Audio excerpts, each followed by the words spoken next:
Get breaking news alerts and special reports. The news and stories that matter, delivered weekday mornings.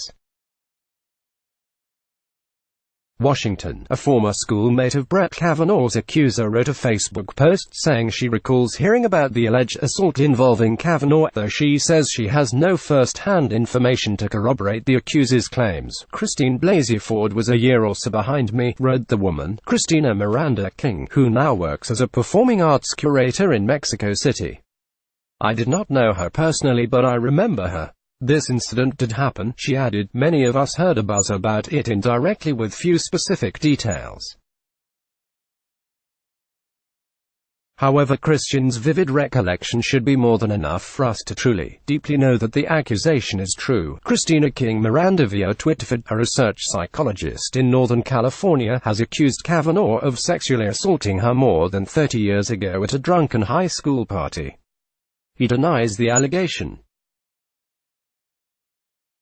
The assertion that other people heard about and discussed an incident between Ford and Kavanaugh at the time it is alleged to have happened could loom as an important factor in any investigation of the claim. Democrats are calling for the FBI to investigate, but the Bureau cannot do so unless the White House asks it to.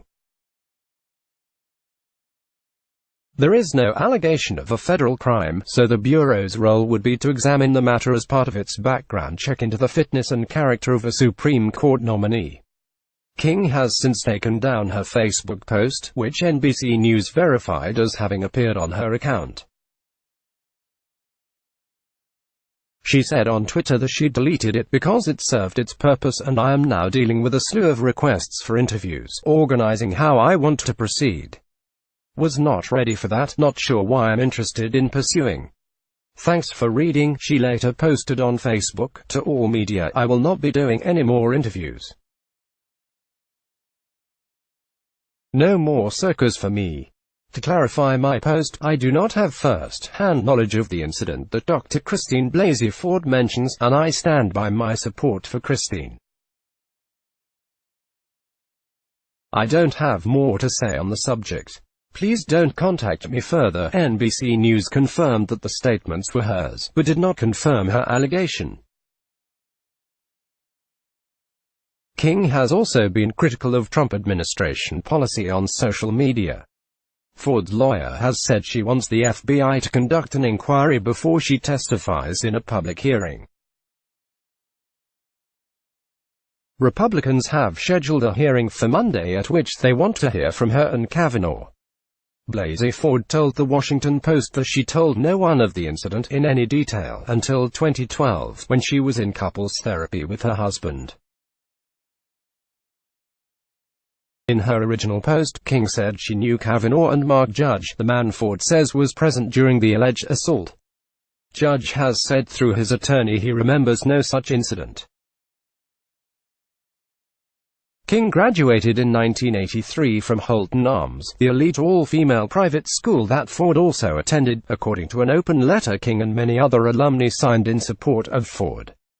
King's post described a culture of heavy drinking among the students of the elite male and female private schools of Washington, D.C., including her own Holton Arms and also Georgetown Preparatory School, which Judge and Kavanaugh attended. Judge has written 2 memoirs acknowledging his heavy drinking during that period. In his 1997 memoir, Wasted, Judge writes about a Bartow Kavanaugh who passes out drunk and throws up in a car. Holton Arms did not return a call seeking verification of King's attendance. But a 1982 yearbook lists Christina King as a student and member of the Holton Arms Athletic Association, an honor society. In her senior year, she led the school chorus as president, according to the 1983 yearbook. Christina King was able to keep the chorus members in tune as they trooped up to Hill and Lawrenceville to dazzle the boys with the talent and good looks, the club's yearbook page reads. Ford appears in both yearbooks as well. She graduated in 1984. King's LinkedIn page says she attended Brown University and worked for a decade in Washington, D.C. before moving to Mexico. Ken Dilanian reported from Washington. Brandy Zadrozny and Ben Popkin reported from New York.